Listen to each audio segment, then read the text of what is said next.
Tapi aku pengen lihat dulu, kalau misalnya cowoknya brengsek banget. Oke, bajigur lah.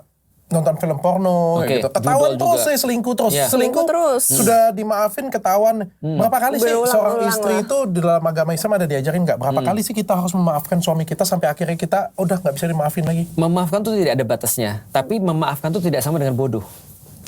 Gitu kan. Karena menurutku adalah berharap pada sesuatu yang nggak mungkin terjadi itu bodoh. Kalau dalam bahasa Perancis menunggu godot itu. Jadi ada cerita di Perancis menunggu godot, orang nggak bakal datang gitu maksudnya.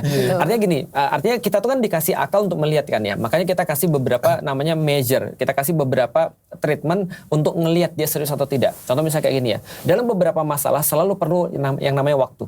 Kita lihat 3 bulan. Kalau kamu nggak berubah dalam 3 bulan, maka aku harus ngambil tindakan. Karena aku nggak bisa nunggu terus nih. Siapa yang jamin kamu bakal berubah? Kan nggak ada. Tapi kalau dalam 3 bulan itu dia menunjukkan keseriusan untuk itu, dia pasti bisa berubah sebenarnya. Dan ada banyak orang-orang yang bisa berubah dari hal-hal seperti itu.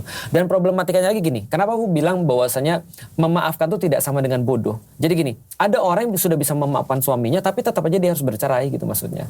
Karena kesalahan suami udah terlalu parah atau nggak bisa balik lagi. Artinya memaafkan dengan kemudian bodoh itu nggak sama. Contoh kayak gini ya dok ya.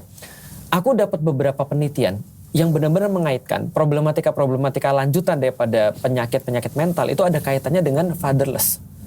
Jadi kita bisa bayangin ya, kalau kita bertahan dengan seorang bapak yang salah, itu membuat anak-anak kita tuh jadi hancur betulan. Oke. Karena ketika dia, mohon maaf dok, kenapa banyak problematika seperti mohon maaf ya, cewek-cewek terus bikin OnlyFans di Amerika sana, jual badan. Lalu kemudian mereka banyak mungkin secara seksual mereka bingung mereka tuh laki-laki atau perempuan dan segala macam. Karena ini semua pendidikan laki-laki memang.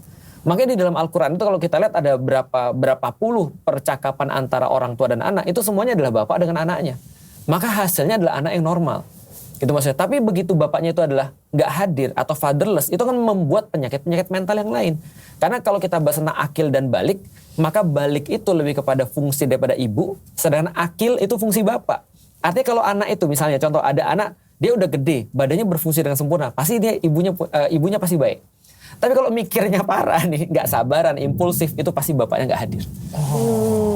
Nah itu problematika. Jadi dua-dua perannya itu penting ya dua-duanya. Dan itu juga jadi pengaruh. Di Indonesia banyak bapak-bapak yang seperti itu, yang tidak terlibat dalam pengasuhan anaknya. Bukan banyak lagi dok, tapi orang hampir bilang 90% kayaknya. Indonesia fatherless nation.